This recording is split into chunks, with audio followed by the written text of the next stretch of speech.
The Trade Department is pushing for on-site work in areas under Alert Level 1. But are both employees and employers ready to deal with transportation problems in crowded workplaces? The death toll in the Russian invasion of Ukraine has climbed to more than 500. But some Filipinos refuse to go home to the Philippines despite the ongoing repatriation efforts.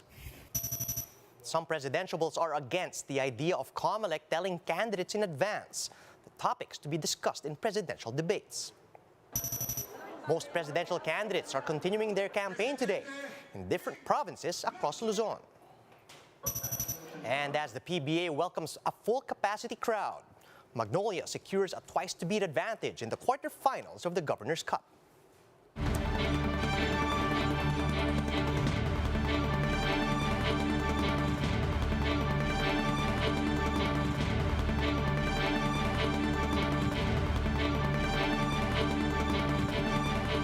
Fast, focused, and fearless. Here's everything you need to know as you jumpstart your day. I'm Charles Lejano.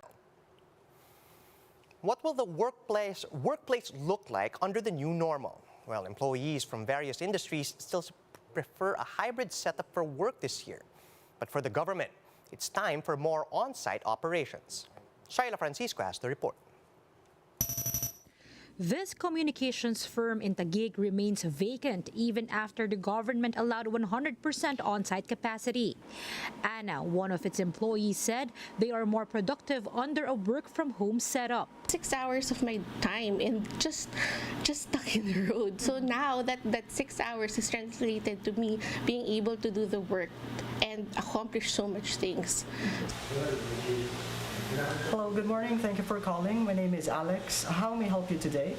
Some BPO employees are also able to save up while working at home. Mas secure kasi nga dahil sa pandemic, mas sure ka na hindi ka magkakasakit.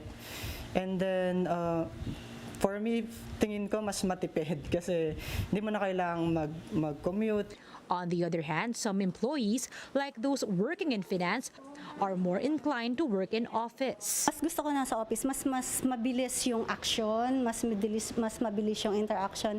And of course, yung dating ng documents, so nakikita ko kaagad. A survey conducted by real estate services firm Collier show that majority will implement a hybrid setup this year. The Contact Center Association of the Philippines said it's the clients who are requesting for this kind of arrangement. A client will say, okay, if we can retain good mix of people working on site and people working from home, that assures me of my service continuity to my customers, right? So despite of whatever things that will happen, this will definitely help us, right? Will help their customer. So there's no disruptions in. If they prefer a hybrid setup, the Trade Department is encouraging employers to allow more on-site workers.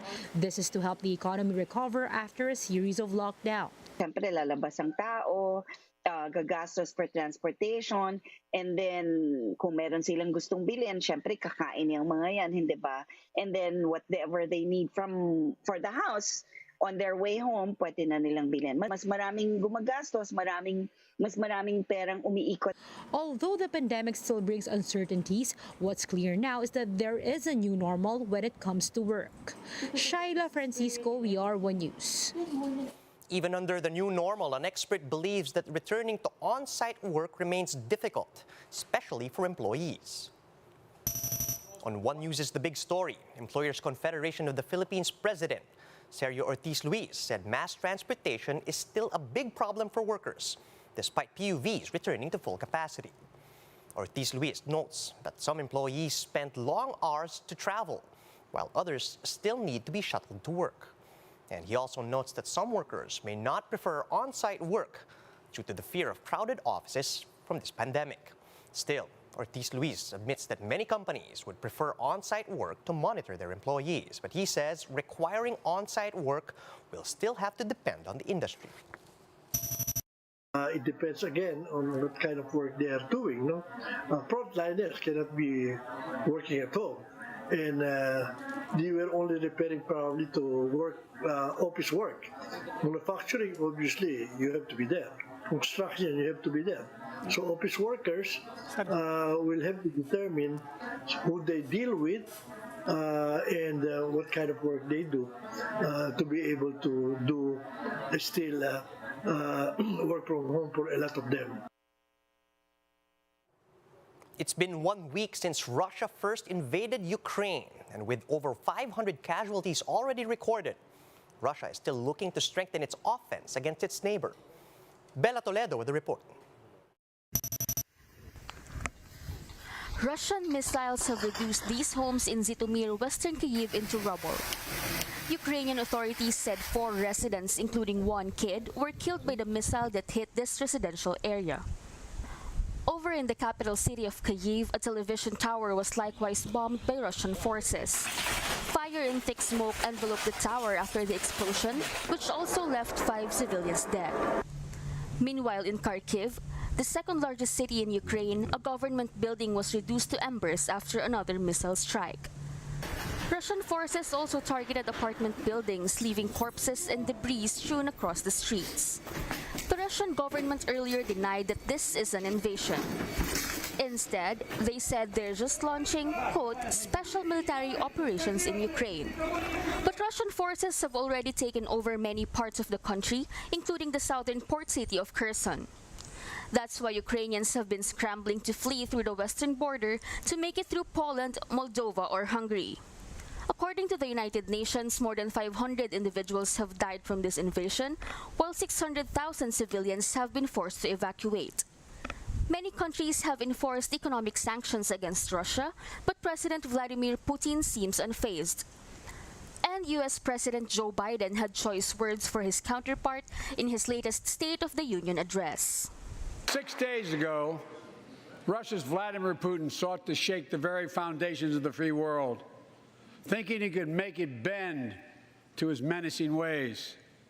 But he badly miscalculated. With the Russian invasion still underway, repatriation efforts for Filipinos in Ukraine are still in full gear. Earlier this week, 13 OFWs arrived at Danaiya after fleeing Ukraine. Among the repatriated Filipinos is Lorraine, who has only spent half a year in the European country. Yung siren po, tsaka po yung putukan niya. Kasi nung first day po, bali hindi pa po ako pinapayagan na umalis. Magantay pa po daw akong 3 days. So, nung first day, close na po lahat ng lift ng building namin. So, hindi na po ako pumayag na hindi makaalis dun sa amo ko. According to the DFA, around 140 Filipinos are still in Ukraine, and most of them do not want to exit the country. Most, if not all of them, are undocumented because we stopped deployment in 2014. So yung mga sila, wala talaga sila. I mean, they are in irregular status. So usually, you have to get their consent, no? The Philippine government recognizes the impact of Russia's invasion in our own country's food and energy security. That's why President Duterte met with police and military officials as well as business leaders to discuss this issue.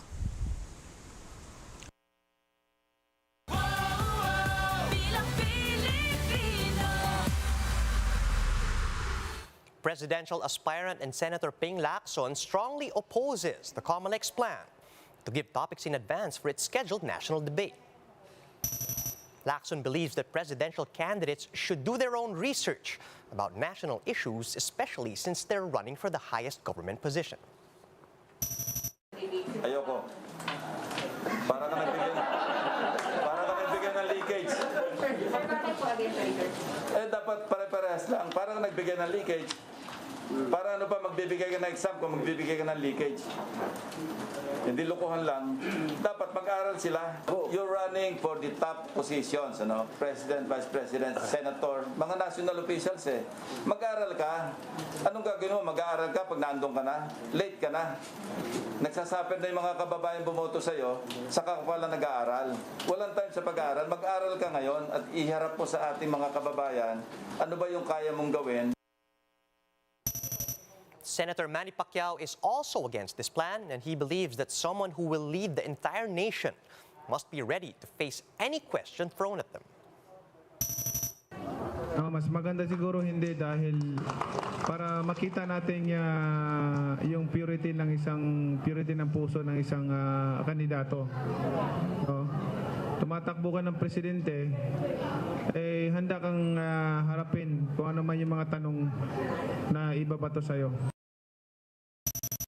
Manila Mayor Isko Moreno, meanwhile, is not worried about the debate, whether or not COMELEC gives out the topics in advance. And Moreno says what matters most during the debate is for the Filipino people to get to know their candidate better.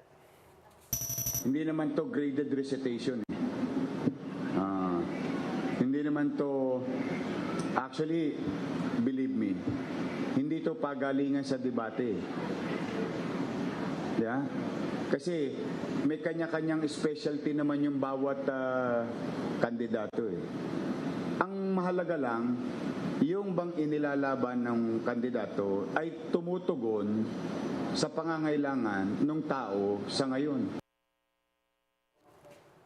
Let's find out where the presidential candidates are headed today. Former Senator Bongbong Marcos is now in Batangas, where the UNIT team is expected to hold a political rally at the Balayan Government Center this morning. Marcos Jr. is also scheduled to meet with Governor Dodo Mandanas and Vice Governor Mark Leviste. Vice President Leni Robredo will be attending a people's rally in Pinamalayan, Oriental Mindoro. She'll then be visiting the Samahan ng Kalapeñong Mangingisda this afternoon, and Robredo will end the day with another people's rally in Calapan at 3 p.m. Senator Ping Lacson is scheduled to arrive in Sorsogon today, and he'll be attending lunch with Governor Cheese Escudero, as well as other provincial officials at Escudero's residence. Lacson will also be meeting all city and municipal barangay captains at the provincial gym later this afternoon. Manila Mayor Isko Moreno, meanwhile, will be campaigning in Isabela, and he'll be joining a motorcade from the Alicia Public Market, going to San Mateo, then Luna, Isabela. And finally, Senator Manny Pacquiao will continue his campaign in Pangasinan. Pacquiao is expected to visit Dagupan, Malasiki, and Urdaneta.